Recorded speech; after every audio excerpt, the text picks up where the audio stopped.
घर के बाहर चबूतरे पर बैठे विनायक जी कुछ निर्णय कर घर के अंदर गए। कमर पर हाथ रख आंगन में आ बहू बेटों को आवाज़ लगाई। अनुज, बीना, राकेश, सुमन, कहाँ हो सब? यहाँ आओ। सब छत पर बैठे धूप खा रहे थे। माँ के जाने के बाद पहली बार पिताजी की चूहे की सी आवाज़ शेर की दहाड़ में कैसे तब्दील हो गई। राकेश अपना तहमल संभालते हुए तो अनुज साफ़ी सर पर बांधते हुए नीचे आए। काहे चिल्ला रहे हैं इतनी ठंड में? पूरे घर को सर पर उठा रखा है। बड़ा बेटा राकेश बोला। हाँ पिताजी, कुछ चाहिए का? बोलो, का बात है? छोटा बेटा अनुज भी तम्बाकू चबाते हुए बोला। मैंने बहुओं को भी आवाज़ लगाई, वो क्यों ना आई?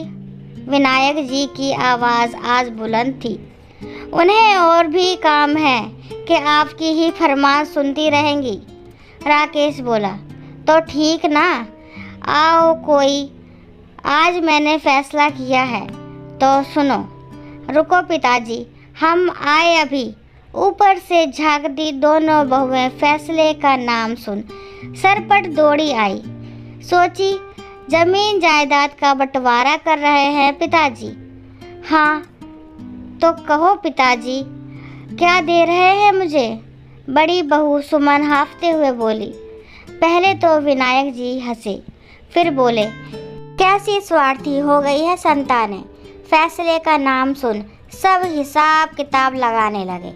हाँ कहो पिताजी, खेत पे भी जाना है हमें। दोनों बेटे एक सुर में बोले। बात यह है कि बुढ़ापे में मेरे सोए अरमान जाग रहे। मैं 4 धाम की यात्रा पर जाऊंगा भाई साहब के साथ। फिर आने के बाद भाई साहब के साथ शहर वाली कोठी में रहूंगा। वो भी बेचारे भाभी के जाने के बाद अकेले हो गए हैं। मेरे जैसा हाल है उनका। बहू बेटा हर बात पर सुना देते हैं। ना समय पर खाना पानी, मन का कपड़ा पहनने को भी तरस जाते हैं हम।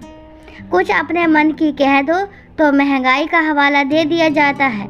घिस घिस के ये चमड़े के जूते नीचे से फट गए हैं।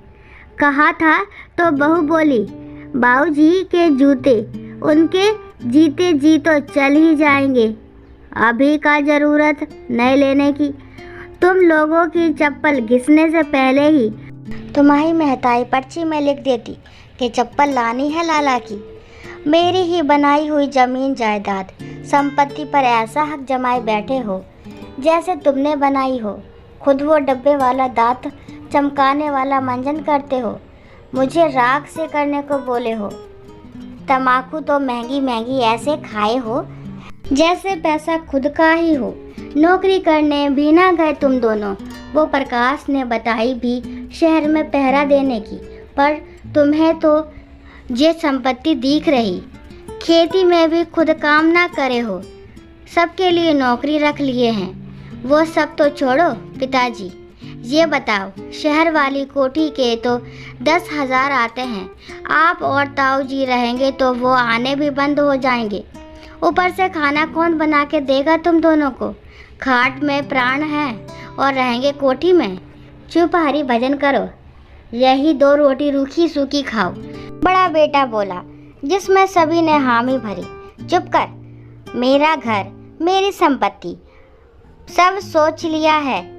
शहरों में वो क्या कहते हैं, वो बना बनाया डब्बा वाला खाना आवे है, औरतें ही बनाती है, गरम गरम दे जाती है, वो लेंगे हम।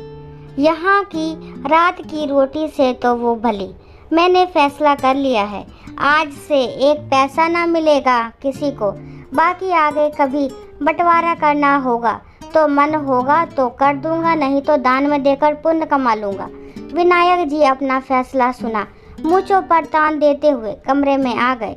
सभी बहू बेटे संग रह गए कि बहू का दिमाग इतना कैसे चल गया। तभी बाहर से अनुज का बेटा अखबार लेकर आया। उसमें से जोर से पढ़ने लगा।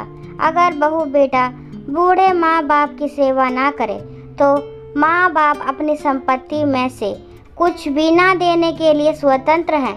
Supreme court. सभी माजरा समझ गए कि उनके सीधे साधे पिताजी को किसने इतना पाठ पढ़ाया।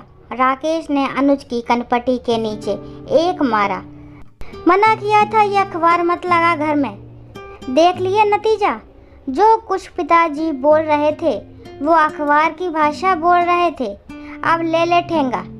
अगले दिन से बहू बेटों ने कुछ ज़्यादा ही सेवा शुरू कर दी थी विनायक जी की। समय पर खाना पीना मिलने लग गया, वो भी गर्मा गर्म। तम्बाकू भी अब दिन में कम हो गई थी। पर विनायक जी फक्कड़ आदमी चले आए हैं भाई साहब के साथ शहर वाली कोठी में।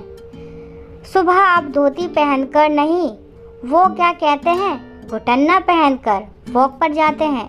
आखिर उन्हें भी मन मुताबिक जीने का हक है। पाल दिया, पढ़ा दिया, बड़ा कर दिया बच्चों को, बस काफ़ी है। अब अपना बच्चे खुद देखें। चले जाते हैं कभी कभी जब पोता पोती की याद आती है। शहर से ढेर सारा सामान लेकर गांव। बच्चे भी दौड़कर गले लग जाते हैं बाबा के। आशा करती हूँ ये कहानी आपको पसंद आई होगी। कहानी पसंद आती है तो प्लीज़ मेरे चैनल को लाइक शेयर सब्सक्राइब करना ना भूलें। और इस कहानी के बारे में आपके क्या विचार है कमेंट बॉक्स में ज़रूर बताएं। और कहानी को लास्ट तक सुनने के लिए थैंक यू।